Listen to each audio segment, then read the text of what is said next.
നമ്മളിന്ന് ഉണ്ടാക്കുന്നത് ഒരു ചിക്കൻ ടിക്ക ബിരിയാണിയാണ്. അപ്പോൾ ചിക്കൻ ആദ്യം നമ്മൾ വേവിക്കായ ഗരം മസാല, പട്ട, ഗ്രാമ്പൂ, ഏലക്കായ, ജീരകം, ഇഞ്ചി വെളുത്തുള്ളി പേസ്റ്റ്, ആവശ്യത്തിന് വെള്ളം ഒഴിച്ച് നമ്മൾ ചിക്കൻ വേവിച്ചെടുക്കുക.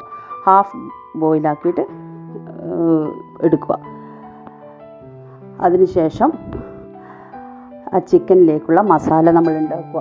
ചിക്കനിലേക്കുള്ള മസാല എന്ന് പറയുന്നത് തൈര്, ഇഞ്ചി വെളുത്തുള്ളി പേസ്റ്റ്, മഞ്ഞൾ പൊടി, മുളക് പൊടി, ഗരം മസാലപ്പൊടി, ആവശ്യത്തിന് ഉപ്പും ചേർത്ത് ചിക്കനിൽ നല്ലപോലെ ആ മസാല പുരട്ടി വെക്കുക.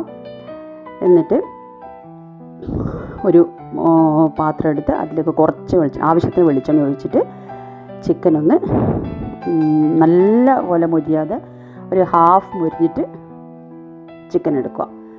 പിന്നെ ഒരു പാത്രത്തിൽ റൈസിന് വേണ്ടുന്ന സാധനങ്ങൾ, അതിൽ റൈസ് നമ്മൾ മസാല ഉണ്ടാക്കിയിട്ടാണ് റൈസ് ഉണ്ടാക്കുന്നത്. അതിലേക്ക് നമ്മൾ വെളിച്ചെണ്ണ ഒഴിച്ചതിന് ശേഷം ചുവന്നുള്ളി ഇട്ട് ഒരു 2 ചുവന്നുള്ളി, പിന്നെ പച്ചമുളക്, ഇഞ്ചി വെളുത്തുള്ളി പേസ്റ്റ്, മഞ്ഞൾ, മുളക് പൊടി, ഗരം മസാലപ്പൊടി ഇട്ട് ഉള്ളി നല്ലപോലെ ഒന്ന് വഴറ്റിയെടുക്കുക. ഉള്ളി ഒന്ന് ബ്രൗൺ നിറമായി കഴിഞ്ഞ് കഴിഞ്ഞാൽ അതിലേക്ക് തക്കാളി ഇട്ട് ഒരു പേസ്റ്റ് രൂപത്തിലുള്ള ഗ്രേവി ഉണ്ടാക്കുക.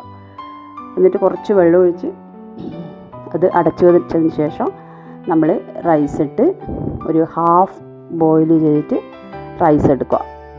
ആ റൈസിൻ്റെ മുകളിലേക്ക് നമ്മൾ പൊരിച്ച് വെച്ച ചിക്കനും വെച്ച് ഒരു 5 മിനിറ്റ് അടച്ച് വെച്ചിട്ട് അത് റൈസ് വേവിച്ചെടുക്കുക. എന്നിട്ട് മല്ലിയിലയും വിളമ്പി നമ്മൾ നല്ല ചിക്കൻ ടിക്ക ബിരിയാണി റെഡിയായി. നല്ല മന്തീൻ്റെ ടേസ്റ്റുള്ള ചിക്കൻ ടിക്ക ബിരിയാണി, പുലാവിൻ്റെ ടേസ്റ്റും ഉണ്ട്, നല്ല മസാല ഉള്ള റൈസുമായിട്ട് നല്ല അടിപൊളി ചിക്കൻ ടിക്ക ബിരിയാണി.